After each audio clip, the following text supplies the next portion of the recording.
সফল অসমীয়া ব্যৱসায়ী পৱন হাজৰিকাৰ আত্মহত্যাৰ যিখন টুকা আমাৰ হাতত পৰিছে বা আপোনালোকে যিখন অসমৰ ৰাইজৰ আগলৈ উলিয়াই দিছে সেই সুইসাইড নোটটোৱে প্ৰতিগৰাকী অসমীয়া মানুহৰ মন মগজু জোকাৰি যোৱাটো উচিত।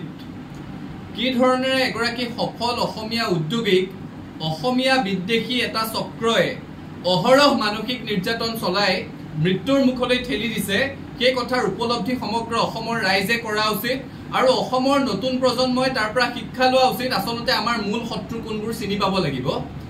পৱন হাজৰিকা এজন সফল অসমীয়া উদ্যোগী আছিলে। সচৰাচৰ আমি অসমীয়া মানুহে যিবোৰ ব্যৱসায় অসমীয়া মানুহৰ দ্বাৰা নহব বুলি এৰাই চলো, যিবোৰ ব্যৱসায়ৰ জৰিয়তে অসমৰ অভিভাৱক অভিভাৱিকাৰ কোটি কোটি টকা অসমৰ বাহিৰলৈ ওলাই গৈ আছে, সেই ব্যৱসায়ত খুপনি পুতি সেই ব্যৱসায়ত সফল হৈ এটা দৃষ্টান্ত দেখুৱাবলৈ সক্ষম হৈছিলে পৱন হাজৰিকা।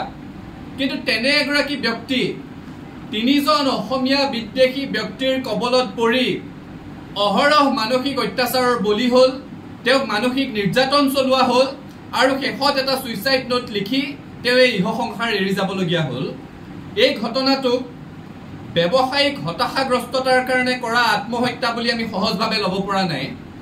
কাৰণ তেওঁৰ সুইসাইড নোটটোৰ প্ৰতিটো বাক্যত লিখা আছে কি ধৰণেৰে এজন অসমীয়া মানুহ এটা ব্যৱসায়ত সফল হোৱাৰ কাৰণে কিছুমানৰ চকু পুৰিছিলে, কি ধৰণেৰে অনা অসমীয়া ব্যৱসায়ীয়ে চলাব নোৱাৰি পলাই পত্ৰং দিয়া এটা উদ্যোগক তেওঁ সফলভাৱে গঢ়ি তুলিছিলে, এটা প্ৰশিক্ষণ প্ৰতিষ্ঠানক তেওঁ জীয়াই তুলিছিলে আৰু তাৰ পিছত কি ধৰণেৰে সেইটো তেওঁৰ পৰা কাঢ়ি নিবৰ কাৰণে ষড়যন্ত্ৰ কৰা হ'ল আৰু সেই ষড়যন্ত্ৰৰ বলি হৈ তেওঁ আত্মহত্যা কৰিব লগা হ'ল। এই ঘটনাসমূহে অসমৰ নতুন প্ৰজন্মৰ মন মগজু জোকাৰি গৈছে আৰু আমি আটাইতকৈ আচৰিত হৈছো অসমৰ মুখ্যমন্ত্ৰীগৰাকীৰ এই বিষয়টোত নিৰ্বিকাৰ ভূমিকা দেখি। কাৰণ পুনৰ কৈছো এই ঘটনাটো সহজভাৱে আমি এইকাৰণে ল'ব পৰা নাই, এই ঘটনাটোৰ লগত নতুন অসমীয়া যুৱ প্ৰজন্মৰ নতুন অসমীয়া ল'ৰা ছোৱালীৰ উদ্যমিতাৰ আকাংক্ষা জড়িত হৈ আছে। আমি সভাই সমিতিয়ে সচৰাচৰ গৈ থকা টক শ্ব'ত আলোচনা কৰি থকা প্ৰবন্ধ লিখি থকা যে অসমৰ এটা জাতীয় অৰ্থনীতি গঢ়ি তোলাৰ প্ৰয়োজন আছে, সেই জাতীয় অৰ্থনীতিৰ প্ৰশ্নটো ইয়াৰ লগত জড়িত হৈ আছে। আৰু আটাইতকৈ গুৰুত্বপূৰ্ণ কথা, আটাইতকৈ ডাঙৰ কথা, অসমত খিলঞ্জীয়া মানুহৰ নিৰাপত্তাৰ প্ৰশ্নটো এই গোটেই বিষয়টোত জড়িত হৈ আছে। সেইকাৰণে অসমৰ মুখ্যমন্ত্ৰীয়ে এই কথাটোত আমি হস্তক্ষেপ কৰাটো বিচাৰো। সুইসাইড নোটটোত স্পষ্টভাৱে তিনিজন অসমীয়া বিদ্বেষী মানুহৰ নাম উল্লেখ কৰা আছে, অংকিত কুমাৰ, নিলয় আৰু এজন বিকাশ চিচোদিয়া।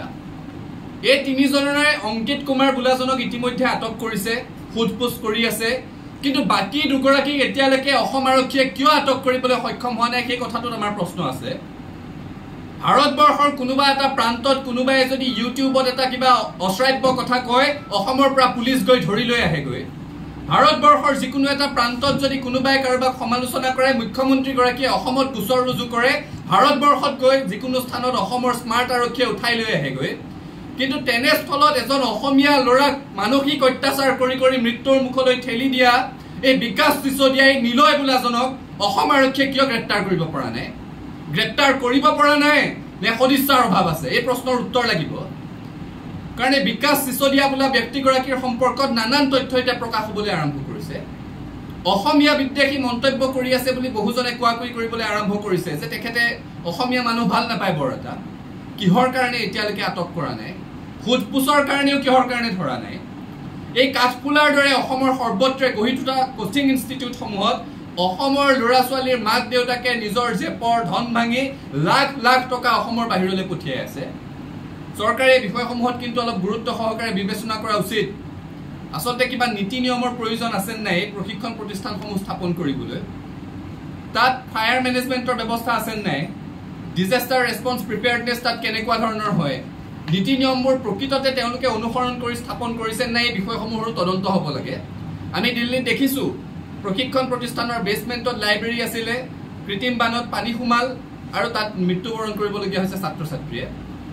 ইয়াত যিসমূহ বিল্ডিঙত সেই অনুষ্ঠানবোৰ চলি আছে সেইসমূহৰ পৰ্যাপ্ত অনুমতি আছে নে নাই, সেইসমূহত সুৰক্ষা ব্যৱস্থা সুনিশ্চিত কৰা হৈছে নাই, গোটেই কথাবোৰ তদন্তৰ আওতালৈ আনিব লাগে।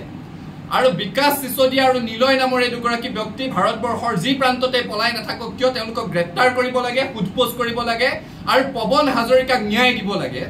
আজি পৱন হাজৰিকাই যদি ন্যায় নাপায়, পৱন হাজৰিকাৰ এই গোটেই ঘটনাটোক যদি সাধাৰণ আত্মহত্যাৰ ঘটনা বুলি আমি এৰাই চলো, অসমতে অসমীয়া ল'ৰা ছোৱালীয়ে ব্যৱসায় কৰিবলৈ সাহস নকৰা হ'ব।